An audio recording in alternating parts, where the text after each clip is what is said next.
Without objection, the chair is authorized to declare a recess of the committee at any time. This hearing is titled Examining Local Needs in Disaster Recovery. Without objection, all members will have 5 legislative days within which to submit extraneous materials to the chair for inclusion in the record. I now recognize myself for 4 minutes for an opening statement. The topic of this hearing is the role that HUD plays in the disaster recovery through what's called the Community Development Block Grant Disaster Recovery Program, or CDBG-DR. CDBG-DR is a supplemental disaster recovery assistance program. It is intended to meet long-term disaster needs that remain unmet after other sources of assistance from FEMA and the SBA have already been deployed. CDBG-DR is a very unique program. The program is not authorized in statute. Instead, CDBG-DR funds are typically granted through a supplemental appropriations bill following a natural disaster.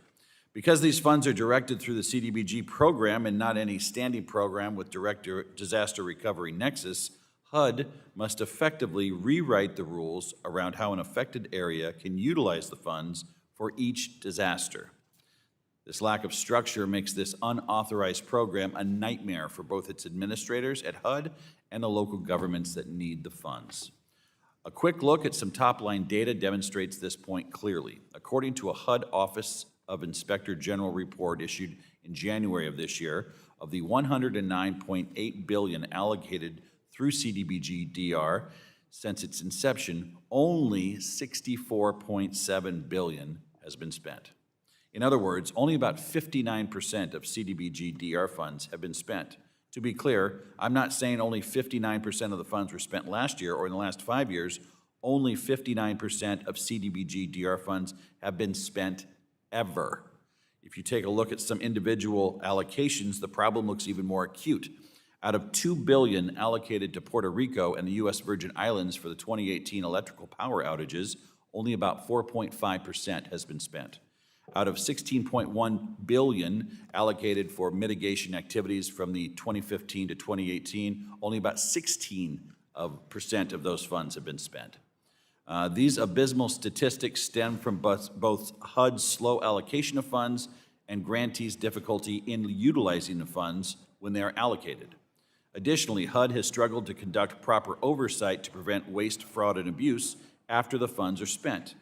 To sum it up, we have an unauthorized program for which, number one, HUD has difficulty allocating funds quickly. Number two, grantees have difficulty spending these funds effectively. And number three, HUD has difficulty conducting oversight of those funds. That's a dizzying set of problems for a program that has received over $100 billion since its inception. Now that we've discussed the problems with the status quo, let's examine the best path forward for disaster recovery. There is a proposal out there that would permanently authorize CDBG-DR. It takes the current structure of the program and seeks to enshrine it in statute, creating a permanent fund. I don't think that approach is prudent given how things are going. The entire structure of the DR program is one of convenience. Appropriators use it because the allowable uses for CDBG funds most closely resemble long-term recovery needs, not because it's the optimal way to disperse the funds, and this structure creates some inherent flaws within the program. For example, the CDBG program has 3 national objectives: to principally benefit low and moderate income persons, to aid in the prevention or elimination of slums or blight, or to provide an urgent need for the purposes of health and safety. Because CDBG-DR exists within the program of CDBG, these funds must meet one of those national objectives. This creates an odd situation. The intended use of the money, which is to provide recovery dollars in the aftermath of a disaster, must conform with the priorities that have nothing to do with the disaster or the recovery. So, with that, I yield back my time. I now recognize the ranking member of the subcommittee, Mr. Kleeper, for 4 minutes for an opening statement. Thank you, Mr. Chairman. Thank you for calling this hearing. Millions of Americans have faced increasingly catastrophic, life-threatening extreme weather events. In 2024 and 2025 alone, the United States experienced 50 separate billion-dollar disasters. Disaster survivors, including in my own home state of Missouri, need assistance today. Disaster management is a multi-agency effort consisting of preparedness, emergency response, and recovery, with recovery occurring over the short intermediate, and long-term. FEMA, SBA, and HUD form the core federal disaster recovery system, and many other agencies support recovery in their areas of expertise. FEMA provides emergency and initial recovery assistance, SBA provides disaster loans, and HUD through CDBG-DR addresses longer-term recovery needs not fully met by FEMA or SBA programs. HUD has extensive expertise in housing and community development, and a longer-term recovery often looks like conventional CDBG activity aimed at disaster impacts. Last month, more than 500 national, state, and local organizations wrote Congress urging the codification of the CDBG-DR program. They echoed what Congress has been told by HUD, the HUD, OIG, and the GAO. Codification, including a rulemaking process, would improve core administrative challenges and increase oversight, transparency, and coordination with other agencies. As of May 1, 2026, there were 272 active CDBG-DR grants totaling $106 billion, operating under the requirements of nearly 98 different federal notices. This has consequences. Communities have unnecessarily waited months or years for support long after families have relocated, businesses have closed, and economies have been permanently altered. In California, as many as 100,000 displaced residents remain unable to return home, and communities are still awaiting CDBG-DR funding and clarity more than 520 days after the fires. It is a disaster of a disaster management system. FEMA challenges exacerbated by the administration are also well documented, and FEMA Review Council recommended long-term recovery be outside of FEMA.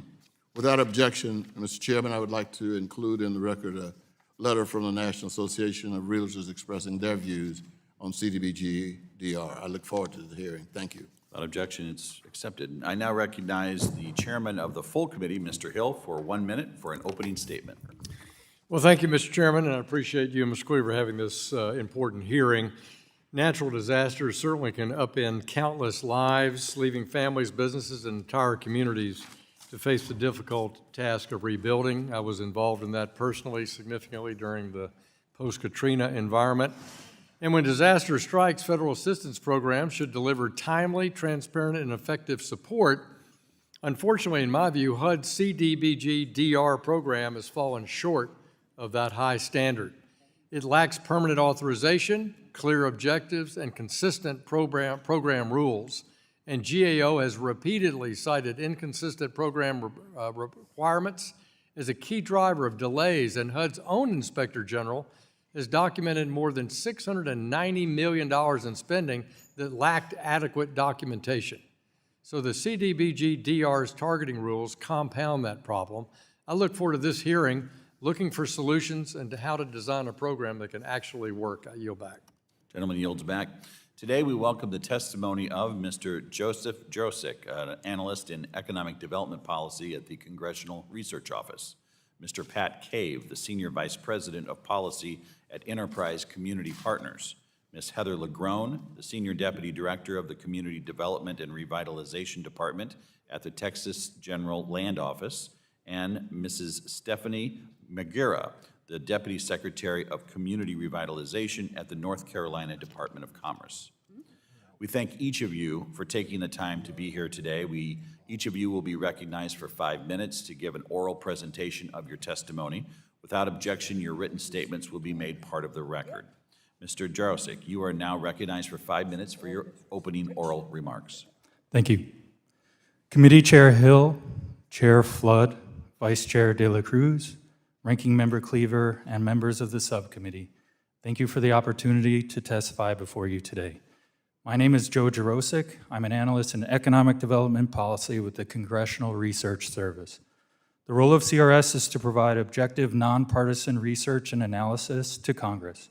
CRS takes no position on the desirability of any specific policy.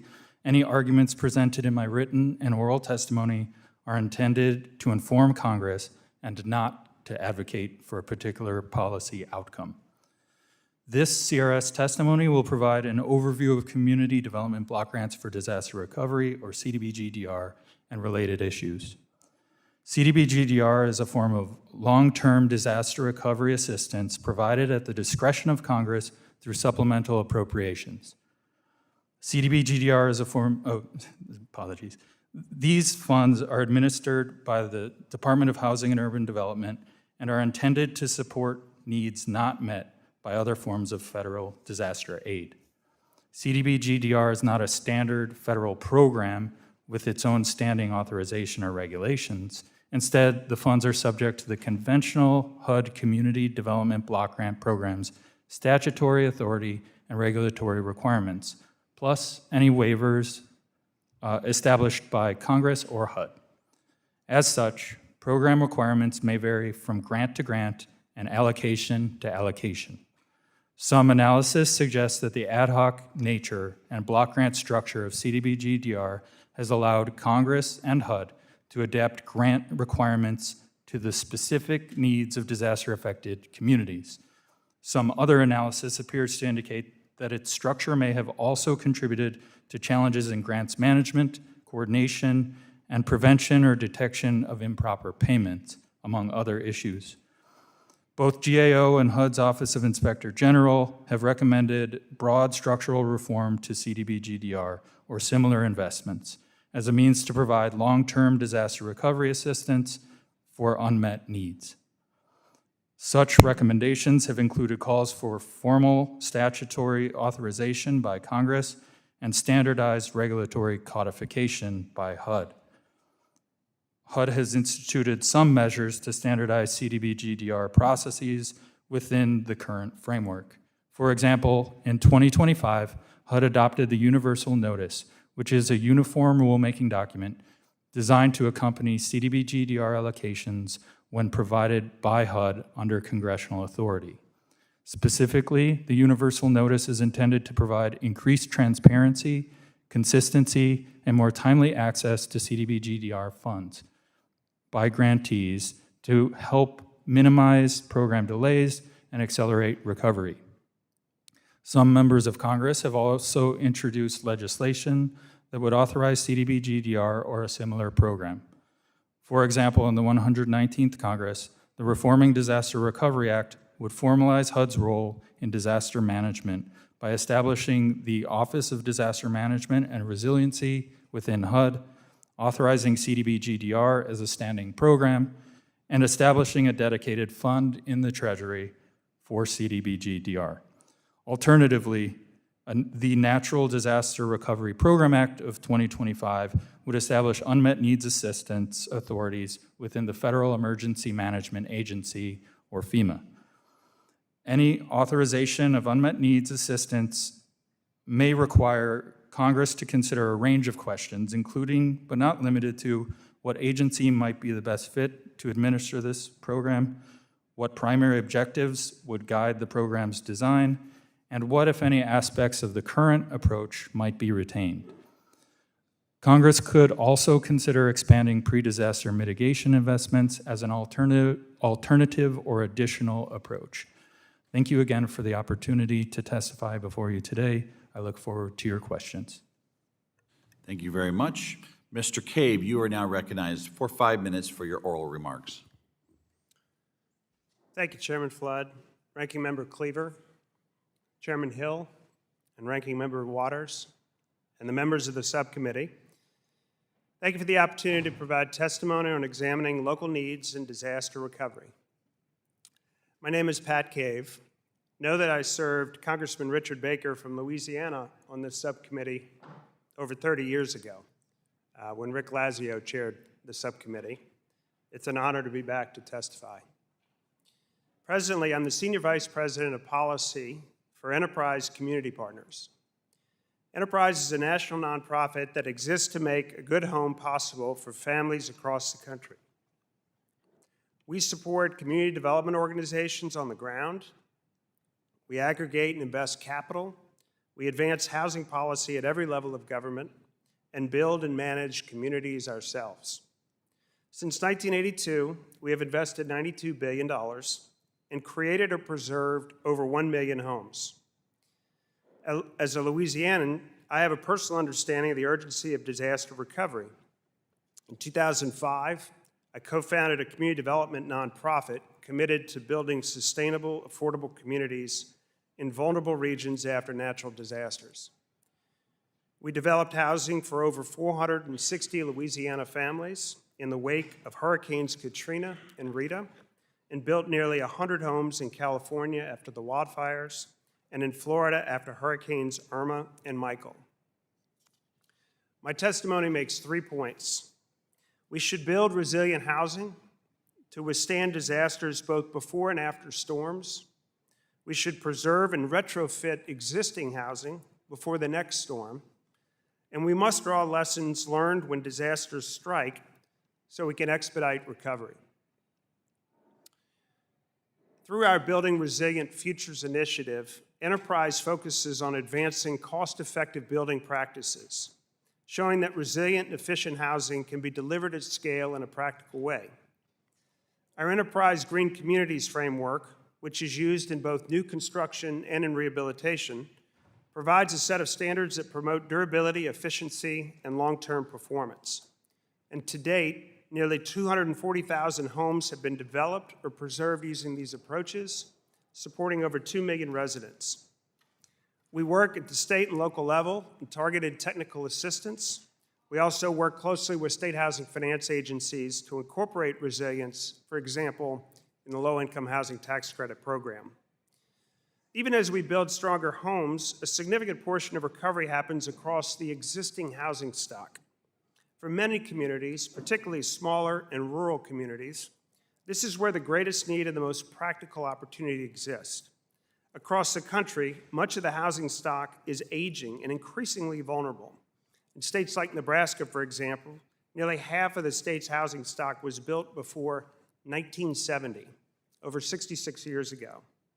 Retrofitting and preserving these homes is a practical risk management approach that reduces repeat losses, shortens recovery timelines, and helps ensure that investments are used more efficiently. We must draw lessons for future disasters will occur so that we can expedite recovery. We list those lessons in our written testimony, ranging from focusing on long-term housing from the very beginning to streamlining existing regulations and reducing administrative burden. Also in our written testimony, you'll see several policy recommendations, such as providing stable funding to disaster-stricken communities, providing flexible financing tools to support nonprofit-led recovery, and employing and improving the delivery of tools like the Low-Income Housing Tax Credit Program, the New Markets Tax Credit Program, as well as the Opportunity Zone Program. At the core, partnerships between FEMA, HUD, state and local governments, and local stakeholders are key to ensuring the success of these efforts.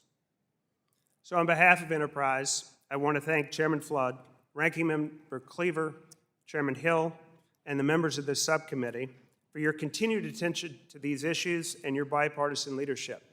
Here, and I should add, other recent housing legislation, including your recent home reforms. When we invest in resilient housing, we retrofit existing homes, we strengthen local capacity, and we streamline recovery programs, we do much for our local communities when disaster strikes. Enterprise looks forward to working with you in this subcommittee to advance common sense solutions. Thank you. Thank you, Mr. Cave. Ms. LaGrone, you are now recognized for 5 minutes for your oral remarks. Good morning, Mr. Chairman and members. Thank you for having me here today. My name is Heather LaGrone, and I work at the Texas General Land Office as Senior Deputy Director of our disaster recovery programs. The Texas General Land Office is the Texas agency tasked by Governor Abbott to administer disaster recovery on behalf of the state of Texas, and I have personally been involved in the program for more than 20 years. Texas operates the largest CDBG-DR program funded by HUD, and we have a strong reputation for being very good at what we do. Today, the Land Office is administering 10 open grants that must follow over 30 different sets of regulations because CDBG-DR has never been codified. For more than 20 years, CDBG-DR has benefited the state of Texas one grant and one event at a time, where every event comes with its own set of program rules, regulations, and requirements. Texas has used CDBG-DR funds to repair and replace housing, build public facilities, restore roads and bridges, create flood and drainage systems, update communication warning systems, all to strengthen Texas for the next disaster. During these constantly changing rules and program requirements, Texas has expended over $10 billion, replacing over 40,000 housing units, and supported communities with thousands of infrastructure projects benefiting millions of Texans. Disaster recovery should most definitely be codified into its own program at HUD, but the new program should not codify a program that has come together over the past 20 years and starts and stops that simply does not work very well. Any program created should allow for every flexibility and local control for the use of what is always limited funding, while ensuring needs unrelated to disaster recovery remain outside program design. States in need of disaster recovery funds should be granted that maximum flexibility possible, with disaster recovery as the top priority, unlike annually funded programs that start from a sunny skies perspective, where grantees have the time necessary to jump through the appropriate bureaucratic hoops. The action plan should simply define the programs being offered and how beneficiaries can access them. The current process has grantees developing action plans to great detail of events that are certified by the disaster declaration they have been granted from other federal programs. The grantee must then put the action plan out for a month-long public comment period that often yields little to no input, followed by a months-long HUD approval and review process that yields also no input, all which easily add 6 to 8 months to the start of recovery activities simply for the sake of bureaucracy and regulations that mirror a non-disaster recovery intent. Disaster recovery eligibility should have one definition across all federal programs. HUD currently calculates a secondarily defined HUD, most impacted and distressed subset of eligible counties for CDBG-DR programs. This calculation looks at unmet need in total dollars, which skews 80% of disaster recovery funding toward areas of greater population and does disadvantage rural areas. The allocation methodology prioritizes total dollars of losses, favoring larger urban jurisdictions while underestimating the relative impact on smaller communities with fewer local resources, smaller tax bases, and limited capacity to absorb every recovery cost. Considering per capita impacts or similar measures as a part of the allocation formula methodology would give a more complete picture of the needs in both rural and urban counties. Even better, HUD simply relying on a presidential declaration established under the Stafford Act would be timelier, more efficient, and fairer without narrowing the eligibility list. The state of Texas has been a successful participant in CDBG-DR funding for a long time, and we are very grateful for the benefits that we have received from this program. It is past time for the program to be codified into something that is directly responsive to disaster recovery needs while not adding more regulatory burdens. I appreciate the opportunity to share these perspectives and would be glad to provide any additional information or answer any questions you may have. Mrs. McGarrett, you are now recognized for 5 minutes for your oral remarks. Thank you, Chairman Flood, Ranking Member Cleaver, Chairman Hill, and members of the committee. My name is Stephanie McGarrett, and I'm the Deputy Secretary of Community Revitalization for the North Carolina Department of Commerce. I'm responsible for the implementation of North Carolina's Community Development Block Grant Disaster Recovery Funds for Hurricane Helene recovery. CDBG-DR has been essential to help the state of North Carolina address the unmet needs of low to moderate income families and communities in Western North Carolina, and I support the permanent authorization of the CDBG-DR program.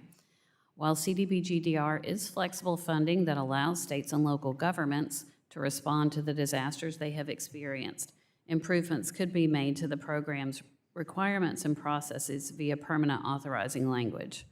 Hurricane Helene hit North Carolina in September of 2024, causing significant damage to the western part of the state with flooding, landslides, high winds that killed 108 North Carolinians and resulted in $60 billion worth of damage to homes and communities. This was by far the most devastating storm to North Carolina by a factor of 3. In January 2025, we were allocated $1.4 billion in CDBG-DR funds by HUD to address some of this damage inflicted by Helene, and we've made some significant progress in the last 17 months.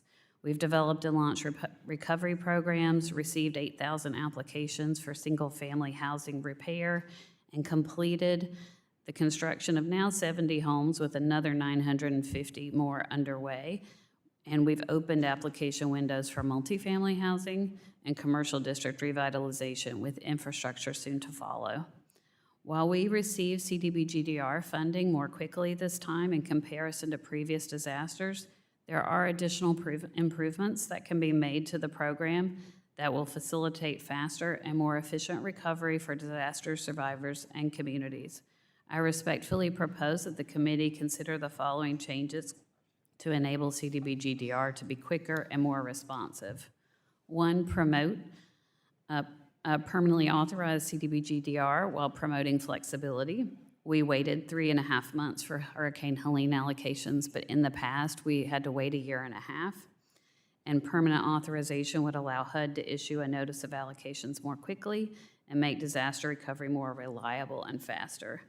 We do have a great structure for low to moderate income families, but any additional requirements would reduce our flexibility to meet the needs of survivors and add extra time.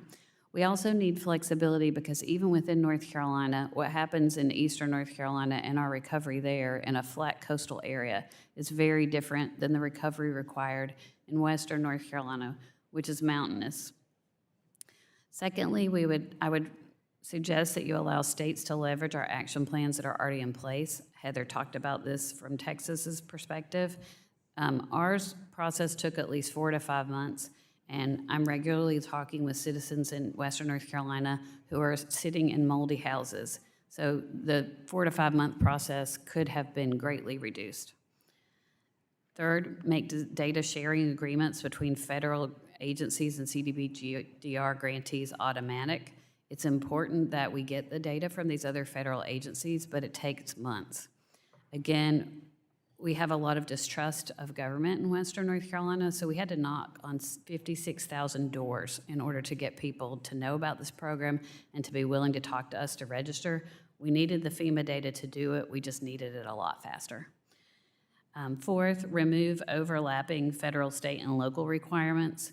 If you're rebuilding houses on the same lots, going through full federal NEPA compliant environmental reviews is a very time-consuming process.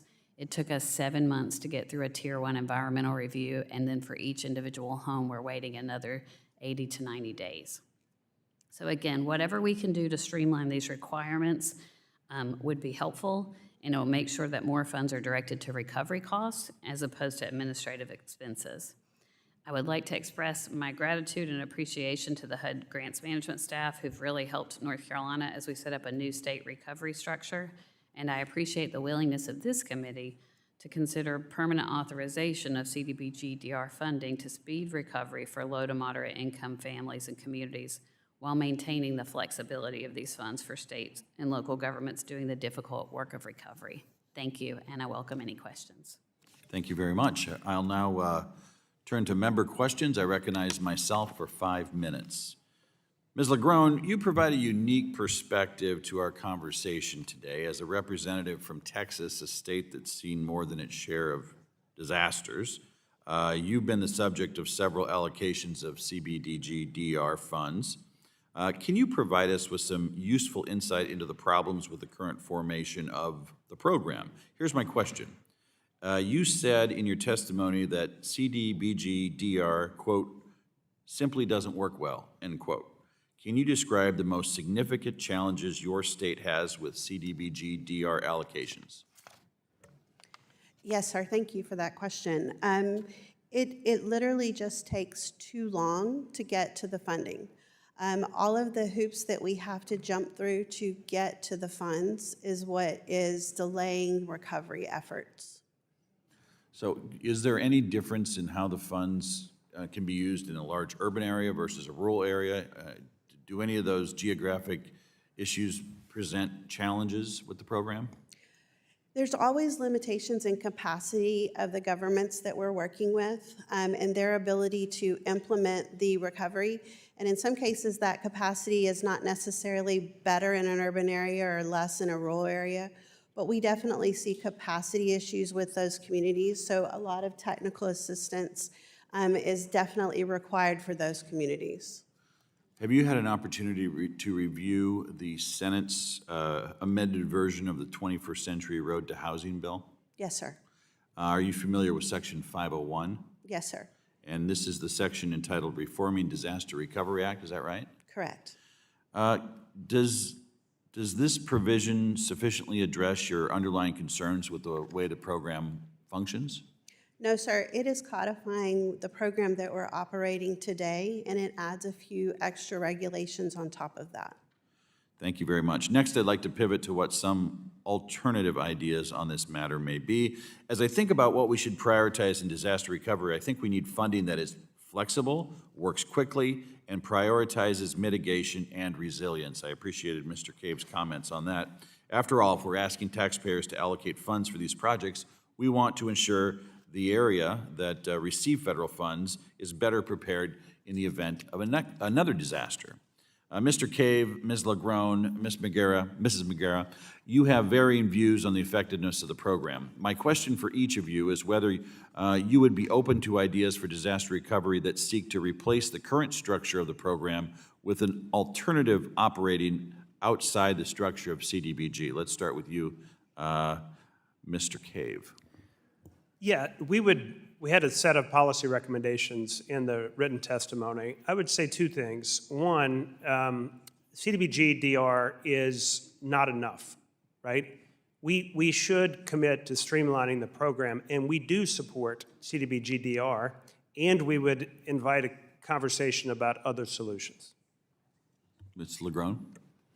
Yes, sir. Similarly, I would suggest that CDBG is a Sunny Skies program, and shoving a disaster recovery program under a Sunny Skies program is not working well. So a standalone disaster recovery program would make a lot of sense. And would you keep that at HUD, or would you move it to FEMA? I think I would keep it at HUD. FEMA's regulations and FEMA's teams, in my opinion, are definitely more in the response of a recovery as opposed to the longer-term recovery efforts that come from the CDBG type allocation. Mrs. Magera? I would support a standalone disaster recovery program, or the changes that we suggested, making the current CDBG-DR program more flexible. I agree that it needs to be more flexible and more certain, and I would keep it with FEMA, HUD. We have not had the best experience with FEMA, with Helene. What has been your experience with FEMA? Delays, lots of delays. So here's just a question on the way the program's structured now. Can you build, does it pay for resilience, or do you have to build what you had? Mr. Yes. Jarosik. Yeah. So I can speak to that briefly. Currently, CDBG-DR can be used for rebuilding above and beyond. And also, there are now a percentage additional funds for CDBG mitigation, which can be used even more flexibly for mitigation type measures. Okay, I ran out of time. I yield back. I now recognize the ranking member, Mr. Cleaver, for his opening comments and questions. You're recognized for 5 minutes. Thank you, Mr. Chairman. Ms. Magera, one of the proposals before this committee is the Reforming Disaster Recovery Act led by Congressman Al Green. The bill does many things, including requiring federal agencies to share all data to improve coordination of the disaster recovery process, as well as increased oversight and data transparency. And another, authorizing the creation of a CDBG DR reserve fund that can quickly disperse initial recovery funding post-disaster without waiting for a new congressional action. Also, developing a formula to allocate assistance to the most impacted areas, creating a capacity building and technical assistance set aside, and a couple other things. Would these changes that I've just mentioned benefit the families and communities that you're serving in North Carolina? They would. I'm not as certain about the formula. I'm not sure how that would play out. And I know the current formula that we have has, as Heather spoke about with Texas, we've had problems in North Carolina as well, where it's left out rural areas. North Carolina is the second most rural population in the country behind Texas. So we would want to make sure that any formula covers both the rural and urban. But the data sharing would be much appreciated. Thank you. Ms. LeGrone, you testified before Oversight and Investigations Subcommittee a few years back, 2018, and you said, and I quote, "The flexibility of the CDBG program is what makes it really the best programs to put these disaster recovery dollars into," so that you go on to say the CDBG program is the right program for this. I think a permanent regulation keeping all the flexibility possible for the CDBG DR program would be the absolute answer. Your testimony today is disaster recovery should most definitely be codified into its own program at HUD, but the new program should not simply direct what is happening today with more time-consuming regulations, as has been proposed, unquote. Can you help me fix that? I mean, your position today is what? I mean, can you help me? Sure. Thank you for that. So CDBG is definitely one of the most flexible programs in the federal portfolio of grants, but it could be more flexible. And after some time passing and recognizing that those layers could be peeled back a bit, I think that it would make sense to follow maybe the CDBG program as initiation point from a regulatory perspective, but pull back on some of the requirements that are in it right now. The data sharing issue is definitely something that has come up. We were able in the state of Texas to go to our Department of Emergency Management and get that very same data in a matter of hours before this went into place. Now it takes 6-9 months to get that data through the federal process, and our sister agency, the Department of Emergency Management, has been told they're not allowed to give us that information. So allowing us to just get the data that we've always had access to as a state would make a whole lot of sense and would move the ball considerably. The new proposed language adds proportional funding for the first time. So you would absolutely have to take a point in time immediately following an event, look at all of the numbers related to the different types of recovery, and then impose that over your program for the full term of your program. So a snapshot in time defining how you're going to prorate the use of funds, housing, infrastructure, planning, economic development. That's not an ideal way to allocate the funds. You need to be allowed to move the funds where the need is to the best of your ability as the program progresses. The bill right now has the Secretary as the only entity allowed to waive that proportionality, and waivers through HUD are, quite frankly, tough to get. So that's the flexibility. Correct. Yes, sir. Thank you, Mr. Chairman. Thank you. Thank you, Mr. Cleaver. The gentleman from Arkansas, Chairman Hill, is now recognized for 5 minutes. Thank you, Chairman Flood, and again, thank the witnesses for being with us today. There's no doubt that your testimony demonstrates that the disaster recovery program is intended to be good and could be a force for good if it were properly structured. I think you've made that clear in a number of different ways. However, over the years, the lack of a formal authorization is yet another missed opportunity to create certainty and structure in normal times so that we aren't forced to make new and ad hoc rules every time there's a disaster strikes and an appropriation granted to this account. But I think there are three basic objectives that we need to answer about CDBG-DR before we try to legislate its permanent existence. So let's talk about those. Mr. Jurassic, let me start with you. From your study of this program, I'm not sure that HUD has the necessary personnel and the ability to ensure that these dollars are spent efficiently and for the highest need. Also, by routing the dollars through the CDBG program, DR funding is required not only to have a disaster-oriented impact, but also to be a CDBG eligible activity, and meet one of the statutory obligations of the CDBG program. So is HUD the right agency to do this kind of disaster recovery assistance?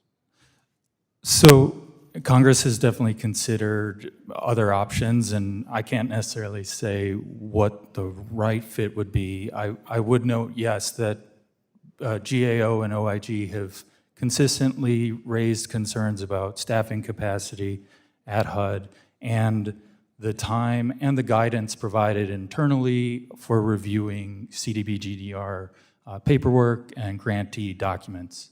Okay. Ms. Legrone, you've testified that you've received more CDBG-DR money than anybody else in the country. We don't doubt that. Texas is big, and they do disasters big and recovery big, too. But over your 2 decades of experience, I mean, both you and our witness from North Carolina just talked about serious delays and bureaucracy in the program. So if Congress wants disaster funding to really make a difference in helping victims in that disaster context, what should it not do to allow you to get, back to the most bang for your buck, do you think? In other words, what is that feature that we really need to codify to make it work more effectively with our state partners? I believe that we need to step out of disaster recovery at the federal level and allow as much local control as possible. What you see when nationally mandated proportions to different types of programs is communities choosing their least priorities in recovery. When you see a requirement for certain types of activities, then communities are going to use the funds for those types of activities, though they may not be their best benefit. In Texas, we do get hit by a lot of disasters, and we are always oversubscribed in our programs, and our communities are forced to choose projects or recovery efforts that fit into those requirements that you just listed. Well, maybe you could compare FEMA's, emergency day one assistance and short-term lending, and then the SBA programs, and isolate things that relate to housing recovery or housing community development recovery, and send us a list of what those priorities are, because obviously there's a debate in Congress about granting the states a lot more discretion about customizing the recovery with some federal grant money instead of prescribing exactly how it ought to be done, and that would be helpful. Mr. Cave, let me turn to you. Using federal grant money to repay federal loans strikes to me as misguided, but also a violation and maybe prohibited under other federal statutes. Likewise, HUD-IG has constantly complained about the misuse and misallocation of this program. How could we have better certainty about that the funds granted are actually used for the specific purpose? Well, that's a good question. It does seem to me a lot of what we read from the Inspector General at HUD is, we saw it in the state of Louisiana. They went back and audited, found $670 million that was not tied directly to the Road Home Grant Program. Look, I think we step back and echo what Heather is describing, which is getting the money to the states as quickly as possible and ensuring— Appreciate that. My time's expired, but anything you want to expand on the accuracy aspect would be helpful to our work. Thank you, Mr. Chairman. Thank you, Mr. Chairman. The gentlewoman from California, the ranking member of the full committee, Ms. Waters, is now recognized for 5 minutes. Thank you very much, Mr. Chairman and members. I understand that this hearing is all about looking at the systems and how they work or they don't work. And really, we've been talking about this since Katrina with CDBGR. And some of the people never got compensated down there in New Orleans. But let me tell you, I want to talk about California today. We have 100,000 displaced people in California, in Pacific Palisades, in Altadena. Homes have been burned down, lost everything, and the President of the United States came out there and said that he was going to get emergency funds to get that done, to get the work done. He has done nothing. The cabinet has done nothing. The people are continuing to suffer. But look at this. Why is it we have $30 to $45 billion spent on a war in Iran, and we don't even know why we're there? Why is it that the president wants to have the largest arch in the country, which costs $100 million? They're already tearing down what we got to replace it. Why is it the president can find $400 million to repair the East Wing that he tore down, that he didn't even come to the Congress of the United States to talk about doing it? Why is it we can't get this emergency done? Why is it what the president came out to Los Angeles and promised after he blamed everybody but, human nature? I don't want to talk about the system. I don't want to talk about what HUD has not been done. What are Republicans doing?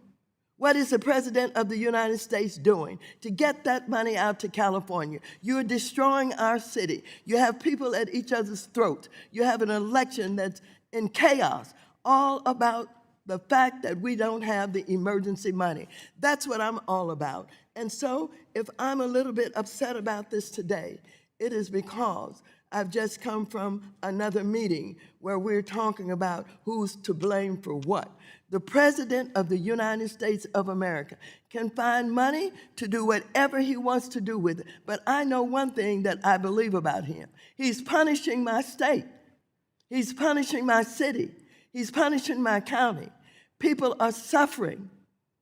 We're at each other's throats.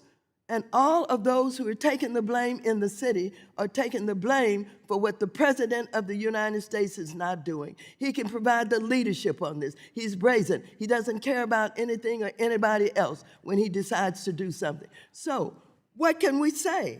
Don't tell me about what needs to be tickled in the system. We know that the system is messed up. We've been talking about CDBGR since I got involved with Katrina in New Orleans. I want to know why the President of the United States of America will not give the leadership that is needed for the emergency fund in California, in my city right now.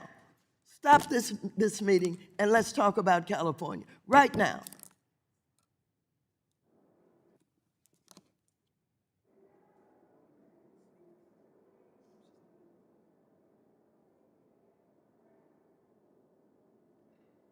Does the gentlelady yield back? My time is not up. No. If you want to be silent, that tells a story. But if you want to talk about California, start the conversation. What do you know, Mr. Chair, about what is happening with emergency needs in California? I'm not blaming you for anything, but if you know something, do you have a relationship with your president? Can you talk with him about it?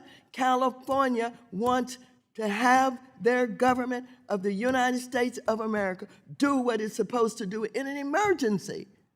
People are homeless. We've been waiting and waiting and waiting.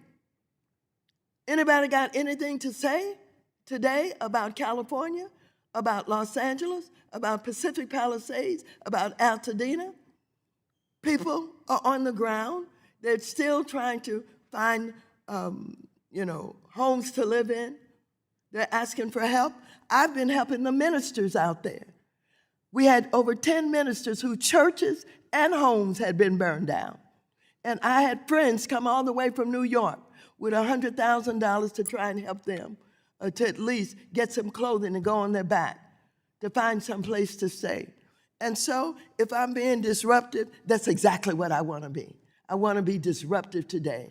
And I want to talk about California and the needs that we have that are not being met and what the President of the United States is not doing. The gentlewoman from Texas, Ms. De La Cruz, is now recognized for 5 minutes.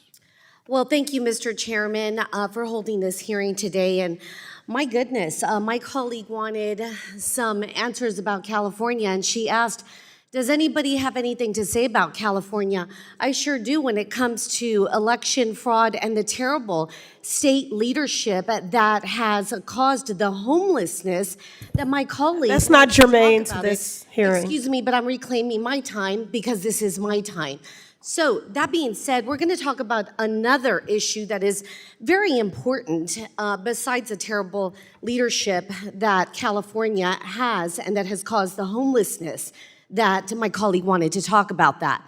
So I will want to first give a warm welcome to the same people in Texas where we have good state leadership and we're not seeing the homelessness and recklessness that we have in California. Mr. Chairman, this isn't about, I'm reclaiming Order. my time. this I isn't want to about give a warm partisan welcome issue. to I'm from my Texas and I have a colleague and different. my- Ms. De La Cruz is recognized. I want to give a warm Texas welcome to Miss Heather LaGrone with the Texas General Land Office. Thank you for being here today. Thank you for your leadership, and I'm thankful to the state of Texas and the state leadership that we have there. We're glad that you are here, and we can talk about the great things that Texas is doing. So what we're going to talk about today is some of the benefits of codifying the Community Development Block Grant to Discovery Program and what that has led to in our local communities. As your testimony stated, Ms. LaGrone, you believe that the Disaster Recovery Program should be codified into its own program at HUD, but highlighted that we should not simply codify a broken system. In your experience, how long does it generally take from the time Congress authorizes CDBG DR funds to the time assistance is in the hands of disaster recovery victims? Is it months or is it years? Thank you for that. It is more than a year in almost every instance. Well, as Congress looks for a more efficient system, what reforms to the current CDBG DR structure would you want to see before codification to ensure that we speed up assistance for the disaster victims? So the state of Texas has done disaster recovery for quite some time, like you mentioned. But every time we have a disaster event, we have to go through a months-long process to prove that we have the capacity to administer a program. That capacity could be abbreviated greatly by default of a current relationship with the HUD programs. The action plan development that we do could just be about the programs that we're offering to our beneficiaries and not go into a litany of discussing the event that we've just suffered. So, Ms. LaGrone, to stay with you just a bit longer, the Senate's version of the 21st Century Road to Housing Act included a proposal to codify the CDBG DR program. I've had extensive outreach on this proposal, including from my largest county, Hidalgo County, and the judge in Hidalgo County, who highlighted concerns with how that section is currently written. One of the specific concerns highlighted is the current formula does not treat rural counties fairly. Would you agree with this? Yes, ma'am, I agree. And as a member representing many rural counties, what would fixing this issue ultimately mean for constituents impacted by disasters? If the formula that allocated the funds included a per capita type consideration, disaster per person as opposed to just total dollars, that would make a world of difference. Thank you. Mr. Chairman, I would like to ask by unanimous consent that 2 letters be entered into the record. One from Hidalgo County Judge Richard Cortez asking me to oppose Section 501 of the Senate bill, and the second from Commissioner of the Texas General Land Office, Dawn Buckingham. Without objection. Thank you so much. I yield back. Gentlelady yields back. The gentlewoman from New York, Ms. Velasquez, is now recognized for 5 minutes. Thank you, Mr. Chairman. I am just reliving the situation that took place in Puerto Rico under Hurricane Maria. 4,000 people died. When natural disaster strikes, the victims are not Republicans or Democrats. They are Americans. And we, here in Congress, who has the power of the purse, and the president, whose basic, most fundamental responsibility is to show up and assist when Americans are suffering, we must come together and look for solutions. So, Mr. Chairman, I am glad that you referenced the $2 billion allocated to Puerto Rico and the Virgin Islands, because it gives me an opportunity to set the record straight. You want to know why Puerto Rico hasn't been able to adequately spend the money? Because this president instructed FEMA during his first administration to block the disbursement of any recovery funds for Puerto Rico's recovery. After Maria, I requested an investigation to the IG. The report concluded that the obstructions to the disbursement were intentional. And here we are, 9 years later, still imposing more restrictive requirements on the use of recovery money, like Secretary Noem's ridiculous directive to have FEMA approve any contract above $100,000, which, as anyone can imagine, has created further roadblocks towards the recovery for an island that continues to suffer from lack of access to essential services like running water and a reliable electric grid.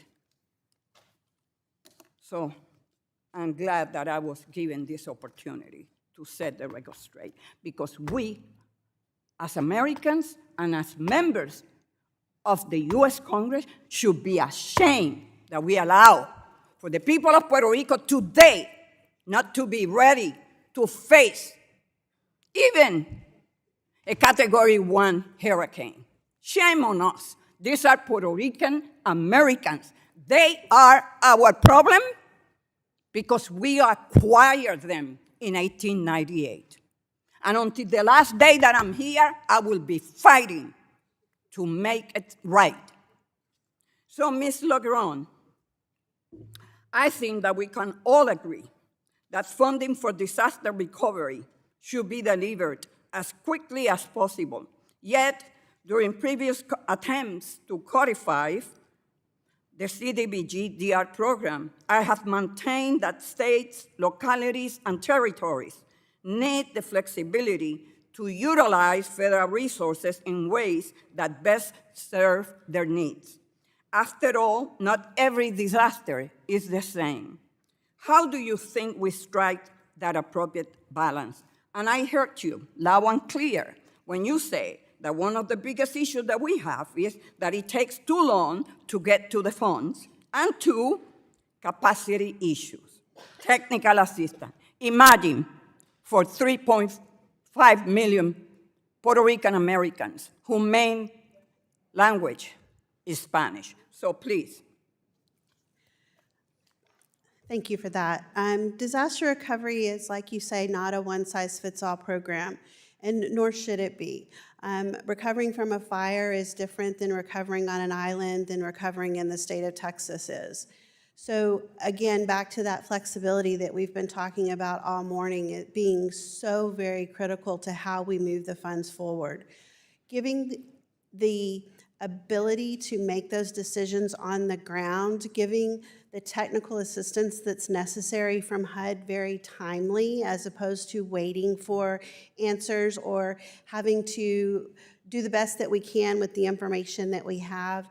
All of those things would definitely move us forward in the ability to respond in a recovery event much more quickly. Thank you. I yield back. Gentlelady yields back. The gentleman from Tennessee, Mr. Rose, is now recognized for 5 minutes. Thank you, Chairman Flood and Ranking Member Cleaver, for holding this hearing, and thank you to our witnesses for being here today.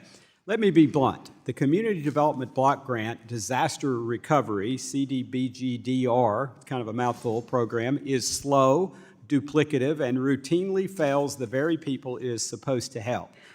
Communities don't need a second, clunkier system layered on top of the first. They need help that actually shows up on time. That is why it is so baffling to watch our colleagues in the Senate look at this track record and conclude that the answer is more of it. Disaster recovery should be handled in one place by one agency that is built for it. Instead, we have drifted into a fragmented approach that slows everything down. It is time to end the experiment, consolidate recovery where it belongs at FEMA, and let housing officials focus on housing again. Mr. Cave, if CDBG-RDR funding is often used for broad recovery efforts beyond housing, what is the justification for keeping it under HUD instead of moving it to FEMA to reduce fragmentation and improve efficiency? Well, it's a very good question, Congressman. Look, I think culturally, from what I've seen in our work in Louisiana and Florida, is emergency preparedness personnel are focused on logistics. And they serve a governor in a GO-STEP office, which is really about emergency preparedness and execution, individual assistance from the get-go. HUD is longer term. It's designed and focused on housing. So how do we get an immediate individual assistance focus on principally housing? I think we would say the problem is CDBG doesn't work well. You can create a permanent authorization, but it's really in the rulemaking where the execution is, and I would bring in emergency personnel, I'd bring in the state housing officials, and I'd rewrite the rules so that money from day one can show up in housing. Thank you. I completely agree with that approach.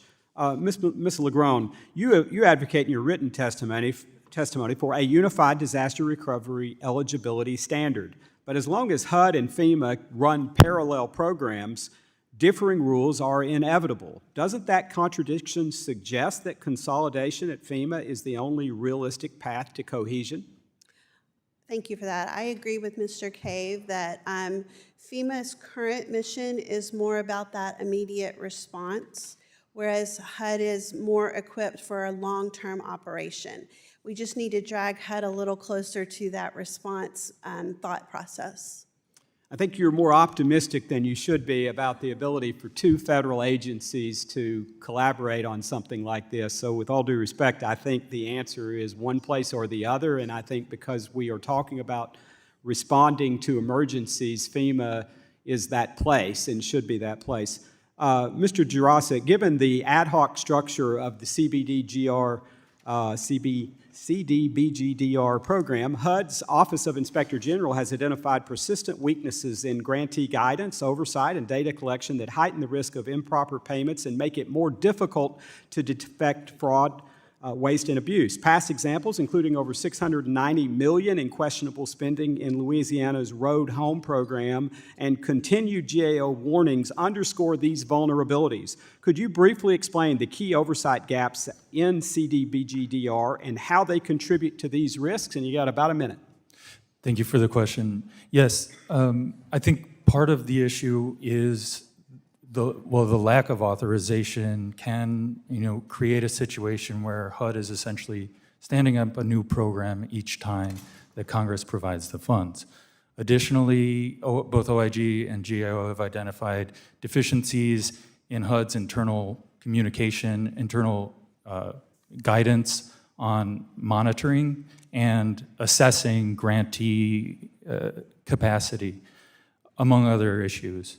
Also, OIG has pointed to data collection as a key challenge for HUD, and insufficient accounting software tools that HUD uses. These all kind of can help to contribute to challenges that HUD faces.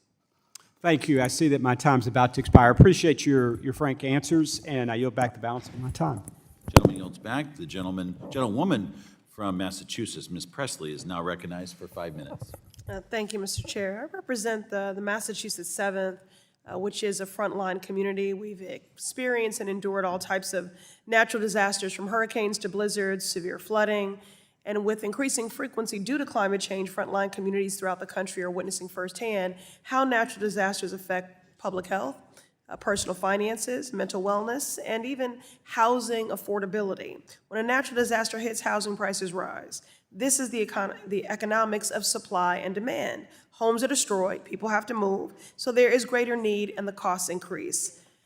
The cost of housing is already too high. We all can agree on that. So we need policies and budgets that truly help people, especially when they are trying to recover from a catastrophic, disruptive event completely outside their control. That's why HUD's Community Development Block Grant for Disaster Recovery, CDBG-DR, is so critical. These funds can be used to support renters and homeowners alike following a disaster, prepare homes for mitigation to withstand future disasters, and provide emergency rental payments like HUD provided during the COVID-19 pandemic. One recent study actually found that zip codes that had access to HUD's disaster recovery fund saw more stable rent prices compared to zip codes without HUD's funding supports. Mr. Jurasik, can you share CRS's work related to the importance of rental support during disaster recovery and the impacts on affordability in the housing market? Yes, CRS has monitored the same sort of research that you're pointing to, and a lot of the academic research on CDBG-DR does point to significant benefits for rental individuals that live in rental housing tend to benefit more from CDBG-DR assistance than other individuals that did not receive CDBG-DR assistance. Okay, thank you. Mrs. Magera, despite the clear benefits of CDBG-DR and this program, it's not permanently signed into law. So what does that uncertainty mean for places using those funds to support low-income households and renters? Thank you for the question. It just means that there are a lot of delays and a lot of uncertainty, which are two things you really don't want when you're trying to recover from a disaster. Thank you. Strengthening CDBG-DR means more people being able to catch their breath financially after a disaster. When a renter or homeowner, whether they're either of those, CDBG-DR program supports entire communities truly. It's the small business owner who wants to continue living in the same city after a disaster. It's the parents who don't want to switch their child to a new school district. It's the seniors afraid that they'll be priced out of their unit if rental prices increase. So this supports the whole community. While the Trump administration is working actively to cut this program, I'm going to keep fighting, and my Democratic colleagues, to support community development block grants because it actually helps people. And I urge my colleagues across the aisle to do the same. I yield the balance of my time to Ranking Member Waters. Thank you very much. Let me just ask all of the members, the witnesses are here today. Do you know how much money the state of California puts into the federal taxes, federal government taxes? You know how much? Anybody know? $800 billion in federal taxes. Do you know that we pay $83 billion more than we receive back in California? Let me just ask this also. Do you know that despite the fact that we are paying for everything and everybody along with others, I understand North Carolina, I think your governor is here today, begging for resources. And I understand that people are living in molded homes, et cetera, et cetera. Is that true, Ms. McGrath? Yes, we need more resources to recover from Helene, and our governor is here today. Do you know whether or not he is being received by the President of the United States, who spends all of our money any way that he'd like to spend it? Do you know that he has an audience? I'm not aware of his schedule, I'm sorry. Did any of you know about the history of Altadena that burned down? Maybe you've heard about Pacific Palisades, but do you heard about Altadena? Do you know what Altadena is? Do you know about the legacy homes there? Well, let me just say this. Let's all join in this fight together so that we can stop this president from picking and choosing. He hates California. He is absolutely punishing us The gentlewoman's time because has he expired. does not like us. And whoever said, indicated that there was some fraud, The but that gentlewoman's is time has not expired. true. The gentlewoman's time has expired. Thank you very much, The gentleman from Ms. Presley, for Montana, yielding the time. Mr. Downing. is Thank you, now- Mr. Chair. Thank you for holding this chair, and thank you to the witnesses for being here. Victims of natural disasters, they expect the deployment of federal assistance to be as seamless as possible with guardrails as appropriate. And like most federal programs, there are inefficiencies that need to be addressed with how the federal government handles disaster recovery. However, some in Congress have taken this to mean that we must make permanent a new program entirely, one of which has already been shown to be an inefficient complement to traditional disaster aid. So I'm going to start with Mr. Cave. Do you believe it's appropriate for HUD to have a role in disaster recovery at all when we have FEMA? So I do, and I think the challenge, let me give you an example. Post-Katrina, we had 100,000 travel trailers as a housing solution, right? Because FEMA at the time moved quickly. And for many families, that served them well. But I do think if there were more thought given to the building materials, possibly stocking small homes, ADUs prior, where HUD, who knows housing and building materials, could design a competition and we'd stockpile them early, FEMA and HUD could deliver on a better product immediately. So I do think there's merit. Thank you. Would it make sense or more sense to reform FEMA assistance so it can be a one-stop shop or for disaster assistance? Or it sounds like, well, just... Well, I think it's both. Like, we could reform CDBG-DR by making it more effective, for sure, and we should instruct FEMA to work with HUD on first-day housing needs getting met. Thank you. Ms. Legrone, you have anything to add to that? No, sir, I agree with all that. Excellent, thank you. Mr. Jurasik? Thank you. So I'm going to go on to Ms. Legrone here. I represent Montana's 2nd Congressional District, which is one of the most rural in the country. We've got really long roads. In your written testimony, you discussed how HUD's CDBG-DR calculations can disadvantage disaster-stricken rural communities in favor of urban areas.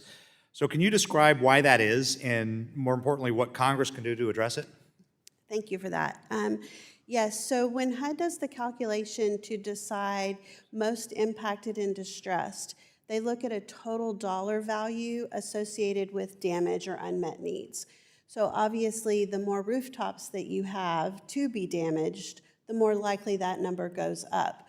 So a county that has 2 million people has more damage in total dollars than a county that has 15,000 people. Right. Well, thank you for that. In the interest of time, I'm going to move to Mr. Jurasik here. CDBG-DR funding is intended to support unmet needs following a disaster. Sure. So why are permanent sources of disaster aid frequently leaving needs unmet to where Congress turns to other sources? Yeah, thank you for the question. I think there's a broader question on how how disaster recovery assistance is provided and what role the federal government plays. And I don't know that I can fully answer that question, but I think there have been gaps. CDB GDR is intended to fill some of those gaps, but with the magnitude of some recent disasters and the costs, CDB GDR, it cannot fill all gaps. Thanks. So moving on a little bit here, Congress began providing funding for community development block grant disaster recovery in fiscal year 1993. So how did the community development block grant disaster recovery program specifically become a popular pot of money to address unmet disaster-related needs? Sure.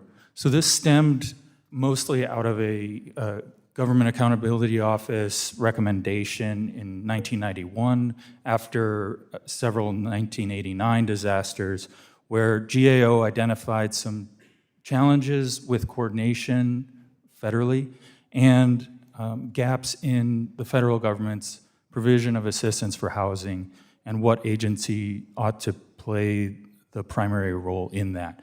So CDB GDR subsequently was provided, and they utilized CDBG, from my general understanding, primarily because of its flexibility. All right, thank you. Unfortunately, I've run out of time, so on that, Mr. Chair, I yield. Gentleman yields back. The gentlewoman from Texas, Ms. Garcia, is now recognized for 5 minutes. Thank you, Mr. Chairman, and thank you to all the witnesses. First, let me begin by saying that, as Paul Harvey used to say, let's hear the other side of the story. I take exception to some of the comments that were made by Ms. De La Cruz, because for so many of us, especially myself who comes from the Houston region, which is hit first, hit hardest, and probably has had the most damages occurring and fatalities and after so many disasters. Obviously, I've been a county commissioner locally. I've been a state senator, and you may have appeared before me when I was in government affairs. So I know all of this. It's not just a talking point. It's not just a soundbite. But I lived it, and Ms. Lacrona, it struck me that you said that, in your opinion, it just takes too long to get funding. That's exactly what we used to say when I was in local government about the slowness of the GLO. So I'm not here to tell you that your program is a disaster, but it's certainly lacking. And when we see that in 2021, after Harvey, Houston, Harris County was slated to get 0 funding. That means that the formula is fatally flawed. If we're the ones that have $150 billion in damages, the pictures you should see on CNN with people on rowboats and motorboats helping people, that was my district. But you all were slow as molasses. And I can tell you that even though GLO has gotten money, it has not come to the area that I represent. And I'm trying to understand, I mean, I grew up in South Texas, just like my colleague across the aisle, but I've been in local government unlike her. I can tell you that I believe in making sure rural communities get money too. But when a rural community, as I told, I remember telling one of the state senators when we were having a debate, they don't even get enough wind to fly a kite. But I've got the plants, the port, buildings, apartments, just in devastation. I'm sorry, you go to the place where there's most need. So I don't understand why you think that per capita helps, because a small county like where I grew up, where, in my little town, it was less than 100 people, but in the Houston area, it's about 5 million people. Aren't rural communities still going to get less per capita, Ms. LaGrone? It's just a yes or no. You don't need an explanation. I need to move on. It doesn't really help. And then when you talk about needing flexibility, what does that really mean? Is it flexibility so that you can violate the Civil Rights Act, not only that you all have already done not once, but twice, and you were found to have discriminated based on race in a lawsuit? The finding was made by HUD. And of course, one of the first things Trump did when he came into office was to do away with it. But is that what you mean by flexibility, so that you can give money to the Republican rural counties and forget the urban centers that have people of color, people who are poor and helpless? So I'm sorry, I just can't get into this whole notion, we just need more flexibility. And I'm not referring to you, ma'am, because I don't know enough about your state. I'm talking about Texas, because it's not, in my judgment, a model. And you know, there was an article recently that said that President Trump has rejected disaster aid for Democratic-run states at the highest rate in the 47-year history of the Federal Emergency Management Agency. I know we're talking CDBG. He approved just 23% of disaster funding requests from states with Democratic governor and 2 Democratic senators, and for states with Republican governors with 2 Republican senators, the opposite, 89%. Is that the flexibility you want in the state of Texas so that your governor can give the money to the Republican rural states rather than the Democratic urban states? Yes or no? No, ma'am. All right, thank you. With that, I yield to my colleague and friend, the chair, the ranking member. Thank you very much. There's very little time left, but I would ask any Republican who has the nerve to request a meeting with the President of the United States today to talk about California and the fact that people are suffering and the fact that he came to California and he promised that he was going to do everything that he could to get the emergency money there. I know that asking Republicans to confront the president is a difficult thing for you to do, but somebody have the nerve to do it. That is my request today. I yield back anytime that. Do I still have a few minutes? Let me just say. You're that right. Time- instead of But, yielding Mr. back, Chairman, I'll reclaim my time and. and if I don't have any more time, you got it back. There is Thank you. no more time remaining. We are out of time. Mr. Chairman, I'd like to be recognized for what unanimous consent for 2 documents. Without objection. Thank you. The gentleman from North Carolina, Mr. Moore, is now recognized for 5 minutes. Thank you, Mr. Chairman, and I would submit to my colleagues that natural disasters do not distinguish between Republicans and Democrats. In western North Carolina, I will tell you, the communities are still recovering after the devastation of Hurricane Helene. The storm damaged tens of thousands of homes, it displaced families, left many communities facing a long and difficult rebuilding process. For many of those families, flood insurance was simply not an option. These were mountain communities, not in traditionally what you would think of in a flood area. And so as a result, the federal disaster recovery programs have become one of the few remaining pathways to rebuild. The CDBGR is often a primary source of assistance for these unmet recovery needs after FEMA assistance, SBA loans, and charitable resources have been exhausted. First off, Ms. McGarrett, thank you. Glad to have you here in Washington. By the way, you got to stay in North Carolina for the good barbecue, just saying. You can't find any good barbecue in Washington, so crab cakes are great, though. That's true. But no barbecue here. North Carolina has administered the CDBGR funding following multiple major disasters, as you know, that we've had. How is North Carolina, how is our state's experience administering those grants after Hurricane Helene differed from the experience, say, with Hurricanes Matthew and Florence, of course, which we know where those areas are. My colleagues don't. Those were on the coast. Helene was in the mountains. What's been the difference administering those? We have had a quicker turnaround in terms of getting our funds. It was around 3.5 months for our allocation from HUD after Helene, and I think we waited 1.5 years after Florence and Matthew. Okay. And so the major sources delay, like if there's any HUD requirements or action plan approvals, duplication of benefit reviews, et cetera, local capacity constraints, or anything else, what would you say, I guess, has been the most challenging for North Carolina this time? I think the length of the process for the action plan, that's challenging. The environmental reviews have been very time-consuming. I actually spoke with Samaritan's Purse, as you know, is a major nonprofit, and they're headquartered in Boone, North Carolina. And they said the areas where they can save time, they get their money a lot faster. They don't have to go through the lengthy procurements that we have to go through. Their environmental processes are more streamlined, and they don't have all the requirements we have. Obviously, some of the requirements we need to have in place, but I think there are ways to streamline those and save time for our survivors. Yeah, I believe GAO and HUD's Inspector Generals have, they've repeatedly identified some challenges involving data sharing, duplication of benefits, and improper payments. And we know, unfortunately, those things have happened. But your testimony does raise some of the issues that are just out there. I actually have a bill that would require HUD to enter into a formal MOU with FEMA and the SBA to improve disaster recovery data and information sharing. Do you think if we had greater coordination among these agencies and improving transparency, that would strengthen accountability within the CDBG-DR program? I do. I think data sharing is important, and it certainly took us several months to get those in place, so that coordination would help.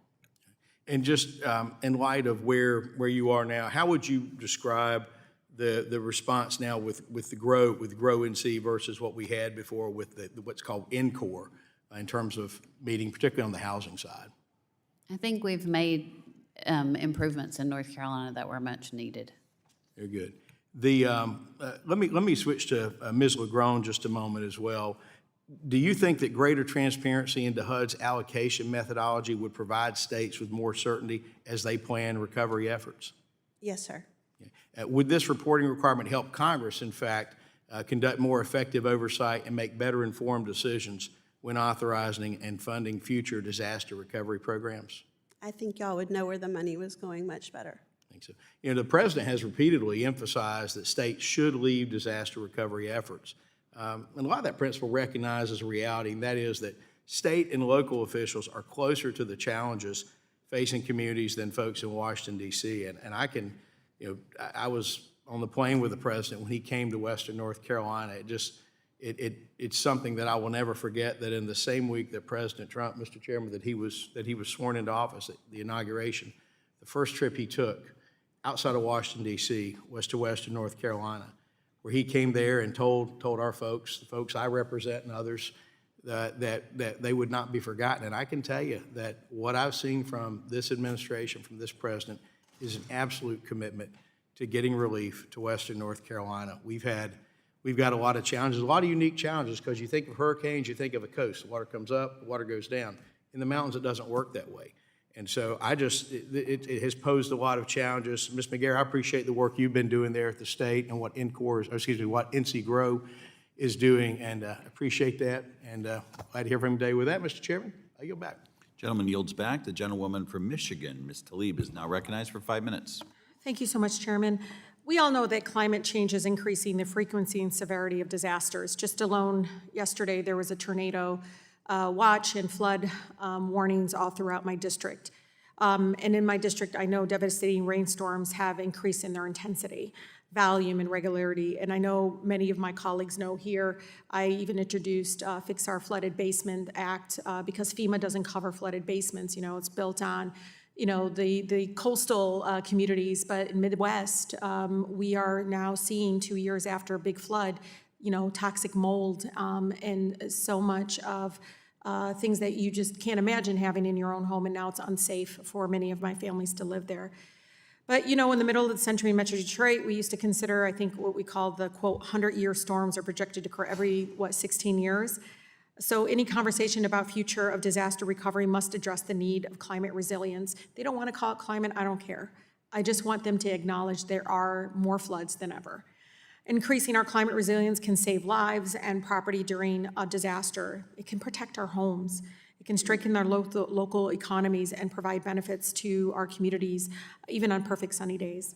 In fact, investing in resilience, and we know this, actually saves far more money than it costs. Every dollar spent on federal mitigation grants saves $6 on future disaster losses. Ms. McGarry, can you share what you think our nation is doing well in terms of fostering climate resilience? And the second question I have is, what can we do for families already? They survived the storm, but now their home is unlivable. Well, we're definitely taking the approach of making sure that we build back safely. And so in Western North Carolina, we've struggled with landslides. That's candidly one of the hardest issues to fix. So we're having to move families in some cases. We're making sure we build outside of the floodplains. The challenge that we have is that Helene moved our rivers. So as hard as it is to see, we had a very big rain a few weeks ago. And what was beneficial about that is I think people who thought, no, this will never happen again, started to see, oh yeah, well, it could happen again. So we're getting less resistance from folks as we try to make sure that we mitigate and and there is mitigation money within CDBG-DR that we use for those purposes. And, you know, one of the things, I mean, I'm trying to get as much people to support changing the FEMA guidelines, at least to cover basements. Have you heard from, you know, advocates and others that work in this area around changing some of the, what FEMA will cover in natural disasters? I have not spent as much time on that. Maybe others could answer that a little. Anybody else have any indication around that? Well, one of the things that we also talk about is the fact that yet often we hear that these measures that we wanted to put forward are too costly, right? But Ms. Cave, can you share a little bit about the financial challenge of trying to build resilience in new existing housing and who pays the cost when we forego that resilience?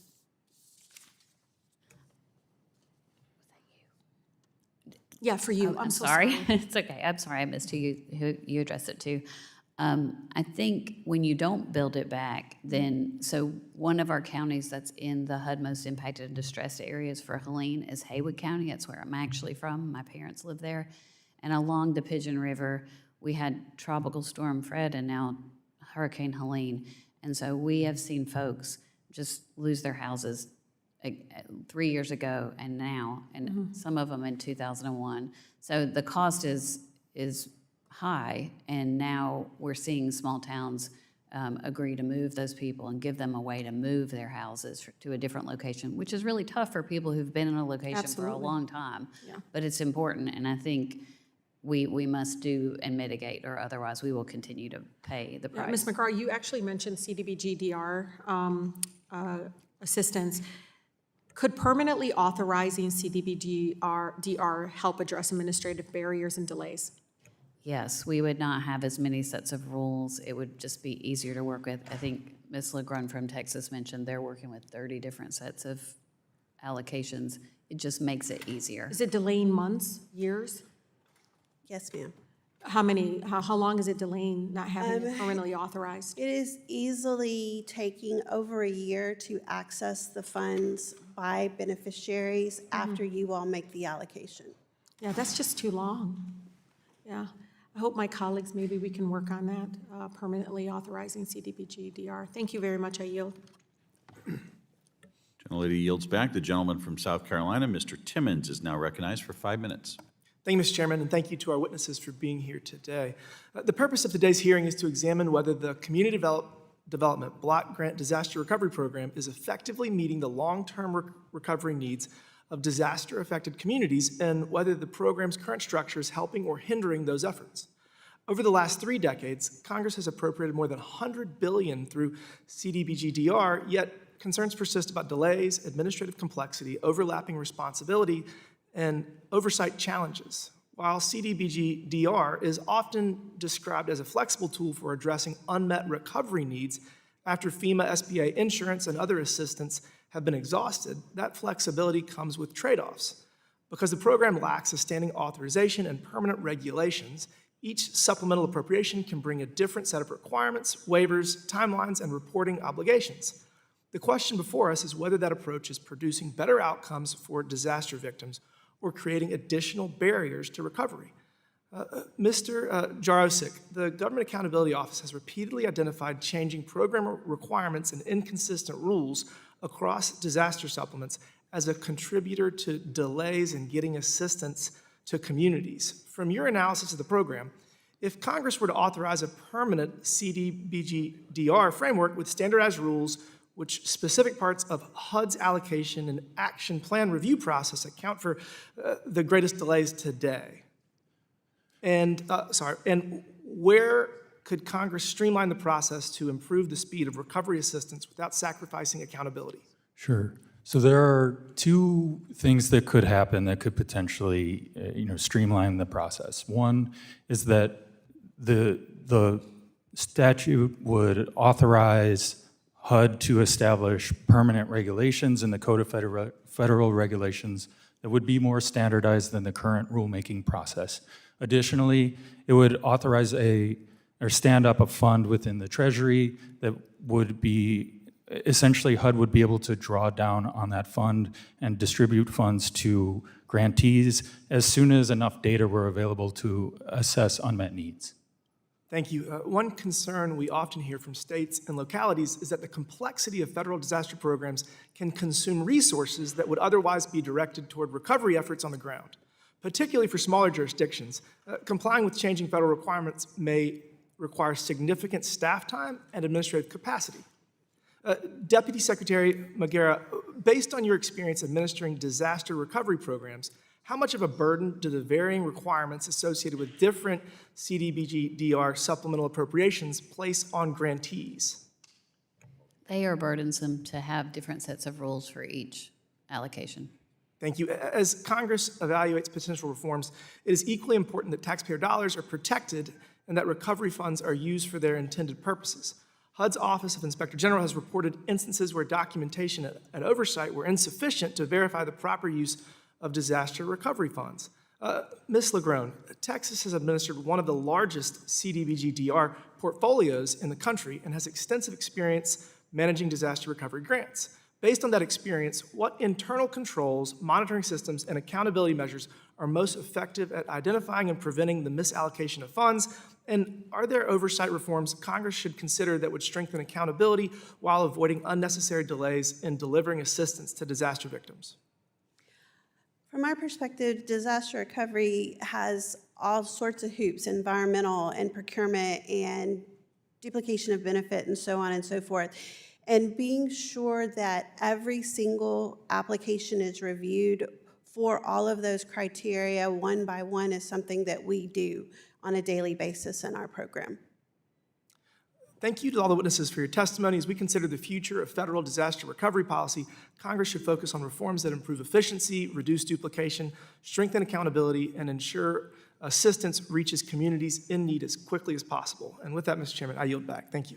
Gentleman yields back. The gentlewoman from Colorado, Ms. Pedersen, is now recognized for 5 minutes. Thank you, Chairman Flood and Ranking Member Cleaver. I'm grateful for all of you being here having this very important discussion, especially for my state in Colorado. Across the country, disasters are becoming more severe and frequent, and they're more devastating. This especially hurts our mountain and wildland communities and low-income families. And there are areas in my district where insurance companies are pulling coverage entirely out of communities because of the increase in risk. So we have a responsibility to ensure that federal support, both pre and post-disaster, is easily accessible and available for all of our communities. And since 1992, the Community Development Block Grant Disaster Recovery has been a fixture of that support. So I feel frustrated with the discussion today when some are advocating for completely taking away the supplemental support while also dismantling FEMA. Coming from a state that is facing so many disasters. Recently, President Trump denied multiple requests and appeals for disaster relief to Colorado with no basis or explanation, refusing to sign a disaster declaration that would have opened up federal funding to support recovery. That means that communities in Colorado will have fewer resources and options to rebuild. Even now, Colorado is waiting upwards of $45 million from FEMA's Hazard Mitigation Grant Program to support disaster resiliency. So with these funds stuck, communities are left with cascading impacts to their businesses and to individuals who are living in these communities. And at HUD, the Community Development Block Grant funding for disaster recovery can only be given to communities after qualifying for a presidential disaster declaration. So, Ms. Magera, I'm curious about your perspective here since you come from a state that has been impacted by this as well. When the president delays or withholds disaster recovery funding like we're seeing right now in Colorado, how does that compound the challenges HUD faces in delivering long-term recovery support? Thank you for your question. Right now, we are delayed in being able to roll out the infrastructure component of CDBG-DR, so we have a number of communities for which the FEMA public assistance will not fully meet their need, and CDBG-DR allows you to build back to what you actually need and make it more resilient, and so we are still waiting on FEMA. Those delays have been extreme, and we cannot, there's no waiver around this. We just have to wait until those funds are administered. And do you think that those delays have to do with the massive firings and the withholding of funding? Could that have an impact on delays and communities actually getting their needs met? What we hear from our communities in Western North Carolina is that they are having a lot of turnover in their FEMA staff, so they're having to re-explain each time they get a new case manager, they kind of start over. And there's quite a bit of frustration with those delays. So not only are we facing, barriers, having to rely on the president to move forward with funding that's desperately needed, we're also facing significant delays with mass firings. So early last year, the Trump administration announced plans to scale back the Office of Community Planning and Development, which plays a central role in long-term disaster recovery. The proposal called for an 84% staffing cut. And for all of us who do this work, we know that government efficiency is not firing everybody who is in charge of overseeing and dispersing the funds and supporting communities when they're going through these difficult times. They reduced the staffing from 930 to about 150. Mr. Jaroszak, how has this reduction of this magnitude affected the timeline for getting recovery funds out to communities? Sure. I don't have direct insight into this specific staffing changes currently. However, historically, GAO and OIG have pointed to staffing capacity as a major challenge for HUD's ability to both get the funds out to the grantees as quickly as possible, but also to conduct appropriate oversight and monitoring of those funds. It's deeply disturbing to watch what's happening right now and seeing the impacts in my state and the people who are impacted every day. So thank you all for being here, and to the chairman for trying to address how we actually make this system work and be efficient and meet the needs of our communities. And shame on the president for withholding these funds from Colorado. Gentlelady yields back. The gentleman from New York, Mr. Lawler, is now recognized for 5 minutes. Thank you, Chairman, and thank you to the witnesses for being here today. Mr. Jaroszak, in the Hudson Valley, we live with the reality that storms don't wait for Washington to sort out its rules. Riverfront towns like Piermont and Stony Point and hamlets like Ossining and Peekskill need to know before a major storm what recovery will look like. When the federal playbook changes after every disaster, local officials are left guessing at the moment. They need certainty. How does the lack of consistent standing recovery rules affect the predictability and overall effectiveness of long-term recovery efforts nationwide, particularly for communities that face repeated flooding?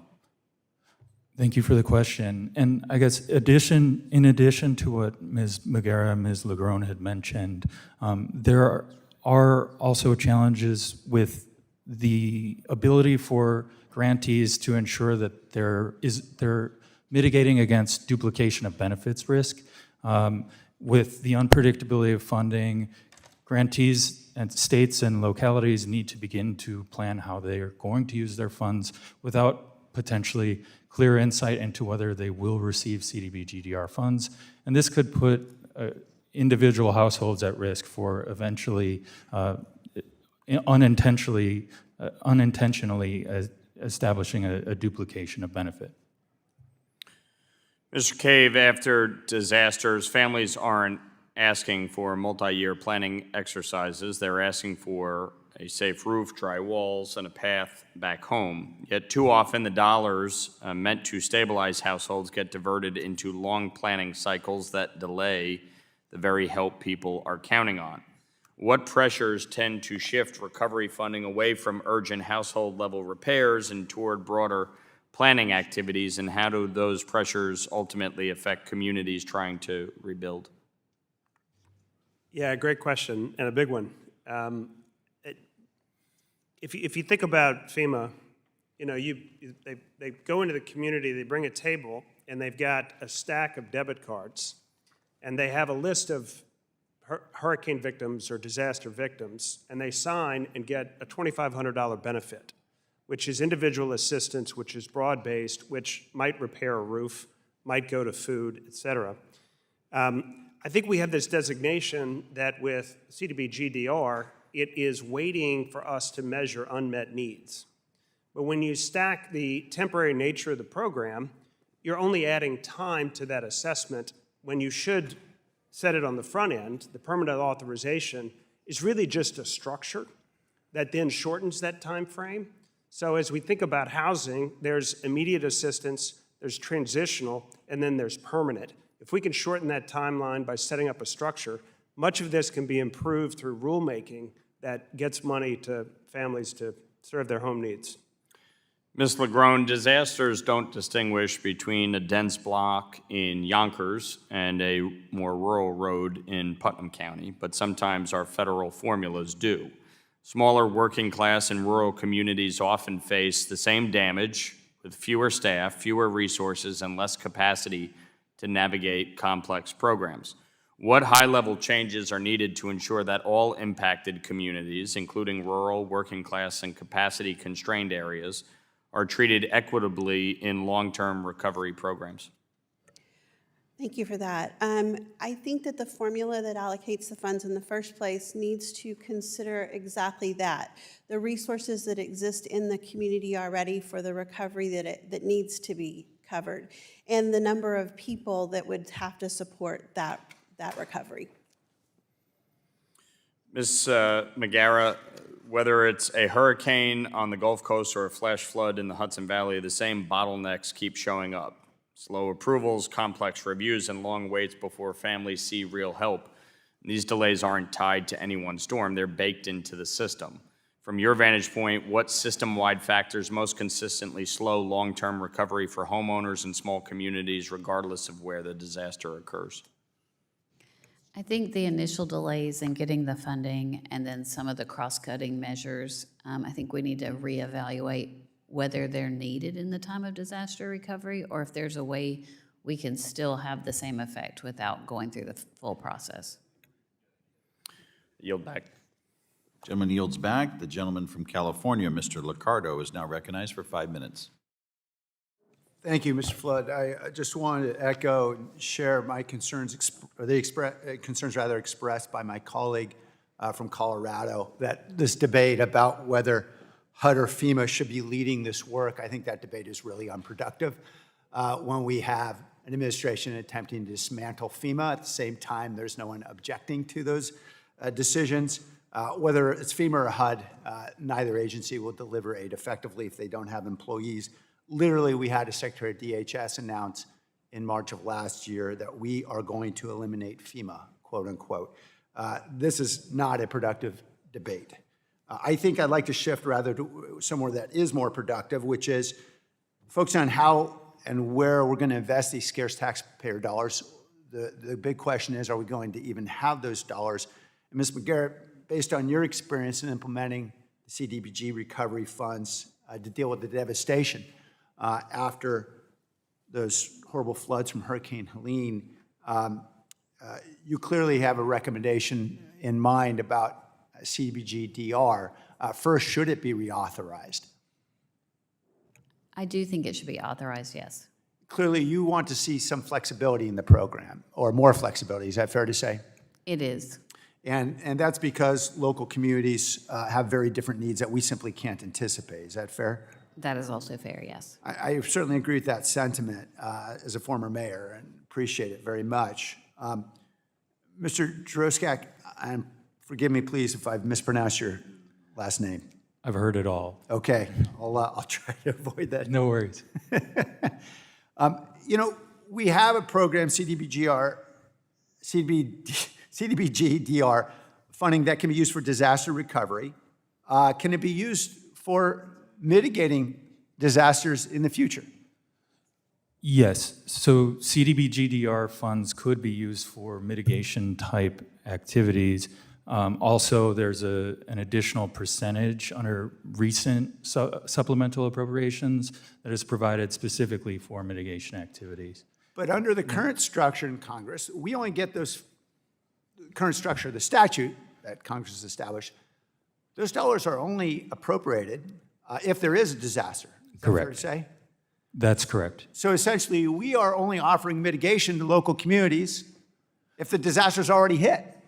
Yeah, there are some FEMA mitigation programs that are pre-disaster. Yes. I'm not as familiar with those, but I have a colleague that covers those. But not part of CDBG. Correct. And obviously, CDBG has very specific purposes that communities may need for mitigation.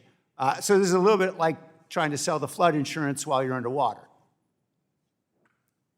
I can't comment. Okay, fair to say that it's that not going to characterization. mitigate the disaster if the aid is delivered after the disaster. Sure, I think that that argument could be made that disaster mitigation funds may be best served prior to a disaster, and I think that is the purpose of some of the FEMA assistance that is intended for that. And is there evidence out there from studies that would establish that mitigation is a good investment of taxpayer dollars? I can't point to a specific study, but generally, I think that's discussed. I'll suggest a couple. I think the Chamber of Commerce and Allstate last year did a study that said a $1 investment in disaster mitigation saves $23 in future loss economic output. I think NOAA had a study, $1 invested in disaster mitigation saves about $13 in future costs. You're familiar with the general notion, I assume. Is that fair? Yes. Okay. So I'm hoping to soon introduce a bill, which is now, and I appreciate your assistance, technical assistance in helping us fashion this bill. I'm calling it the Ounce of Prevention Act, that would allow flexibility in the use of CDBG funds by states and local communities in high-risk areas to use CDBG for disaster mitigation and to do so in advance of the disaster when it's needed. That is with standard CDBG funding. That would be a departure from the current approach, which would only allow you to use CDBG funds that are allocated after a disaster. Is that fair? Yes. And part of the challenge we saw, for example, in the most recent allocation, I think it was the last time we had CDBG MIT funding allocated was 2019. Is that right? Well, yes, that specific designation, however, essentially Congress has moved to a different manner in which they provide the mitigation funds. Essentially now they direct HUD to add an additional set aside for mitigation purposes. The gentleman's time is based on a expired. percentage. Thank you. I yield. Gentleman yields. The gentlewoman from Oregon, Ms. Bynum, is now recognized for 5 minutes. Thank you, Mr. Chair. Welcome to our witnesses. I wanted to start with some discrete questions, yes or no, if you're able to. If your home and your community burns down in a devastating wildfire, would you say that rebuilding your home is an urgent priority? Mr. Jarosik, yes or no?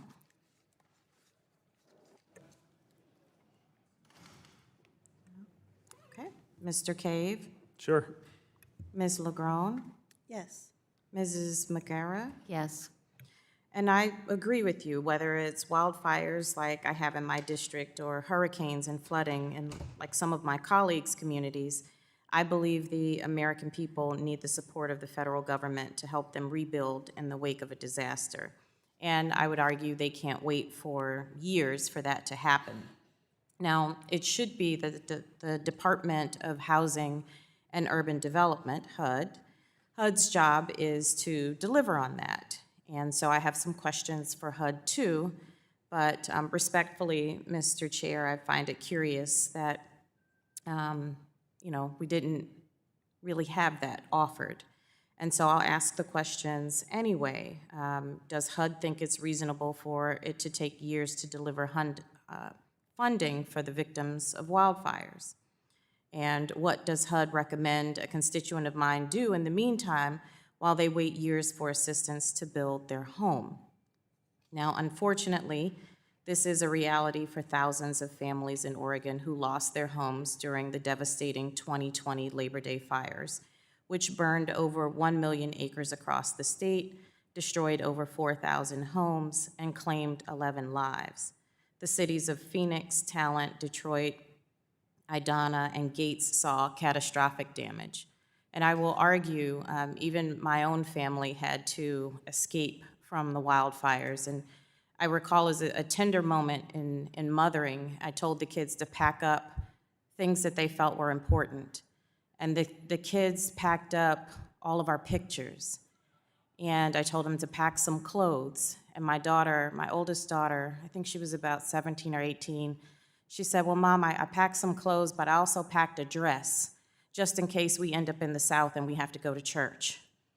And it was one of those moments I'll never forget because I never imagined having to escape from wildfires getting close to our home. So despite the sweeping destruction of those fires across Oregon, Congress didn't appropriate funding to rebuild homes in my district until September 2021, which was over a year later. And after that, HUD had to set requirements for the $422 million of recovery funds designated for my state. And then by the time they finished, the state was able to meet those burden requirements. Federal funding didn't begin flowing to Oregon until February 2023. So 2020, 2023. And I think that's unacceptable. My constituents and all Americans impacted by disaster can't afford to wait over 2.5 years before the rebuilding process even begins. And because those families who lived in Detroit and Gates didn't come back in large numbers, they couldn't sit around and just wait for the feds, hoping that federal funding would come and show up. Now, I'll close with this. In Oregon, we have ice storms and wildfires, the strangest kinds of disasters. And the one thing I remember from the most recent storm that our family was affected by, I was on the phone with my best friend, and I was looking outside, and I think we had an ice storm. And we have Douglas firs in our backyard, and they're 100-foot trees. And I remember talking to her, watching the tree go down, down, down, boom, and just barely missed our house by this much. And we called the city. The city came out within 2 hours, told us what to do, told us we didn't need a permit, told us we could call a couple of companies in the area, and they told us to have a good day. And that was the perfect response for the city. They came when we called within just a couple of hours. They provided the resources we need, and they left. And that, to me, is what the government should be able to do. Come when you call, when they're needed, give the information, offer the resources, and go away. And that is what we're asking. That's all we're asking. Thank you, Mr. Chair. I yield back. Gentlelady yields back. The gentleman from Texas, Mr. Green, is now recognized for 5 minutes. Thank you, Mr. Chairman. I thank the ranking member as well. Thank the witnesses for appearing today, especially the witnesses from Texas. Welcome. And I'd like to start with a brief vignette that will not be nearly as soul-stirring as the one that Ms. Bynum gave us. It touched my heart to hear her say that the children selected photographs. They wanted memories, so thank you for that. My vignette has to do with the necessity to permanently authorize CDBG-DR. I can recall when I was acquiring my first motor vehicle, Mr. Cleaver, and I wanted it to be loaded. I wanted everything. 8-track, 4-track was out, 8-track was in, it was a new thing. I wanted 8-track, diamond in the back, sunroof top, digging the scene, you know the rest, gangster lean. But, you know, wiser persons told me that you really need transportation. You can get a loaded vehicle later, but now you need transportation. So we got transportation, and today I'm proud to say that I have a fairly decent vehicle, no diamond in the back, but it's something that I consider loaded. My point in making this point is, I think that we should sort of settle down and let's decide that we will just permanently reauthorize CDBG-DR. And we can load it later. I have all of the things that I would like to see in the bill, and you've seen many of them. But I think that we can permanently pass it, and that gets us on the road to doing many of these other things that we'd like to do. I can say to you that we passed it in the House once, we passed it in the Senate, but we haven't passed it in the House and the Senate at the same time, which is a challenge. But I believe that if we would go to a less loaded CDBG-DR and make it permanent, I think then that we can revisit a lot of the things that we would like to have in the bill. And the necessity will probably require us to look at many of these other things that we would have in the bill. I would like to mention Ms. Wagner before I finish this soliloquy.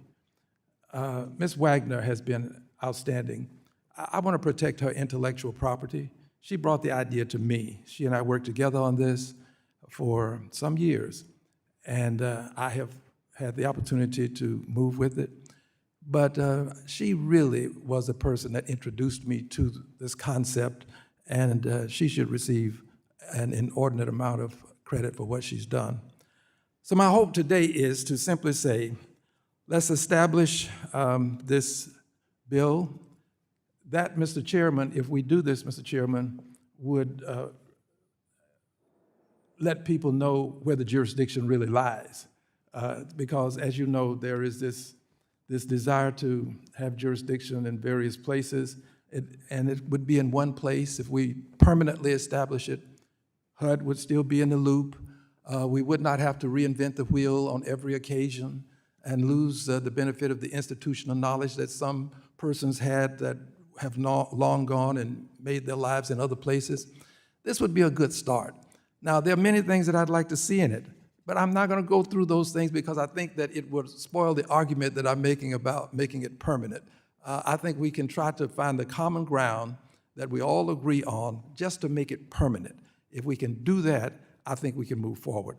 And I welcome all of the ideas to be on the table, but let's at some point take whatever we can do together and run with that. Now, I would ask persons who would like to respond. I won't pick on anybody, but people from GLO might want to be first. So, well, what do you say to permanently moving forward with something that we can say, it's here, now let's improve it? Could you kindly, yes, thank you. Yes, sir, I agree with you that a bare bones CDBG-DR program that we could then add to over time would make sense at this point. Okay, now, I'm reminded that the best time to plant a tree is 25 years ago. So let's not 25 years from now, is what you and I seem to agree on, 25 years from now say, God, I wish that we'd planted that tree 25 years ago, because we can bicker over this ad infinitum. But this is a means by which we can move forward and start the process. Who else would like to respond? The lady smiling at the end, I can't see your name from here. Yes, sir, I agree. Okay. The gentleman is smiling to the left of my GLO representative. Yeah, we agree, and streamlining the program is important as well. Thank you, Mr. Chairman. I yield back reluctantly. The gentleman yields back. I'd like to thank all of our witnesses for your testimony today. Ms. Bynum. Without objection, all members will have 5 legislative days to submit additional written questions for the witnesses to the chair. The questions will be forwarded to the witnesses for their response. Witnesses, please respond no later than July 15, 2026. With that, this hearing is adjourned.